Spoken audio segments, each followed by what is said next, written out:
Thank you and Shabbat Shalom to you all. First, I want to thank you for this invitation to join you from across the ocean. It seems to me these days that the distance doesn't mean anything anymore, as we sometimes feel we have to stay away from our neighbors across the closed doors of our apartment. And at the same time, we feel incredibly close to them and to people who simply share our vulnerability on the other side of the world. So I want to share with you this Shabbat that it's a very special Shabbat for me and for my family. As 1 year ago exactly on Shabbat Tazria, the Shabbat of the Torah portion we're about to read, my son, my older son Samuel, became a bar mitzvah. So it's a kind of anniversary for us. And my son, as many children of clergy members, is quite rebellious against tradition. Let's say he's got this Jewish chutzpah and he loves to question what we ask him to do. And I remember quite vividly the many conversations we had last year while he was getting ready for the reading of Tazria. As some of you may know, Tazria is a Torah portion almost entirely dedicated to the question of disease, quarantine, isolation, and purification. And the episode deals at length with a weird contagious disease in the Israelite camp that requires the priest, the Kohen, to impose isolation upon the population. And last year, my son kept telling me how ridiculous this passage was, or at least totally anachronistic. He told me, come on, those stories belong to the past. They describe a situation our ancestors maybe had to deal with generations before science and medicine and modernity saved us from such crises. Well, a year later, my son changed his mind together with many of us.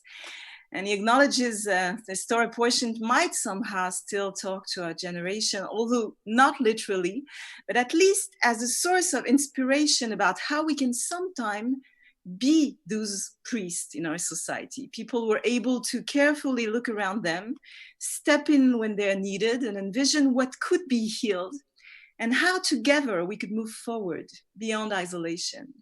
But actually, what this discussion with my son taught me more than anything this year is, in fact, the power of intergenerational conversations. I don't know if it's the case in America, but in Europe, in recent years, on many occasions, I felt I was witnessing a kind of intergenerational war, like a fight between what could be defined as the ancient and the new world, on political issues, themes such as the concern for environment or questions of gender, equality. It seems to me we witnessed very strong tensions between sometimes boomers and millennials, sometimes people which perceive themselves as reformers or traditional thinkers. And the crisis we're going through today somehow invites us to the possibility of renewing a conversation. Because today, many of us are aware of how much we are dependent upon each other and how much these conversations between generations are needed to go through the darkness. In a time when we cannot see and meet our elders, a time we have to make sure that vulnerable people are protected, we feel very dependent upon the generation of young, active people, doctors, nurses, teachers, and people who feed us and take care of us. And in this time, we also know how much we can learn from our children and their ability to adapt, and also how much we need the wisdom and lessons of past generations, and how much we are in need of connections with the teachings of the past. I don't know if you experience this, but here in France, I'm surrounded by people who try to reproduce their grandma's favorite recipe, people who try to remember teachings and traditions inherited in their family, people who read books that teach about resilience and how past generations went through crisis and journeyed through darkness, but managed to build and live and believe again. And of course, what we experience is unique, but more than ever, we feel the need to be connected to what was as a lesson of what could be. And this dialogue between generations is sometimes what a crisis enables. So tonight, I'd like to teach you simply two words in Hebrew, two very powerful words, I think. The first one is the word crisis in Hebrew. A crisis is called mashber, and in the Bible, the word means something else. Mashber in the Torah is the place where women give birth. So it's literally a birthing stool. A crisis for the Hebrew is the very place where generations meet for the first time. And it's the place where something new can be born.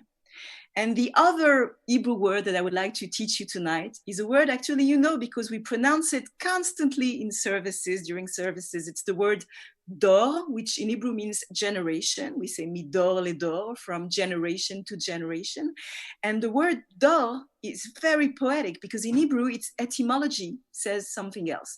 The word ladur, the verb ladur, means literally the art of weaving baskets. It's the ability to weave straws and strings together to build a basket. And for the Hebrew, that's the definition of a generation. It's a powerful interconnection of strings that make us dependent upon each other. And if one row is missing or disconnects from the previous or the following one, actually the entire basket will fall apart. And this is what this crisis and this moment of birth can remind us. We are connected with our elders, with our young generations, sometimes with people we often disagreed with, and today with people who live on the other side of the planet. But we will make sure that together we weave a powerful connection for tomorrow, a solid fabric for new generations of Bnei Mitzvah, for our sons and daughters who will be able to read our text, to question our heritage, and therefore will truly be part of this ongoing conversation. Shabbat Shalom.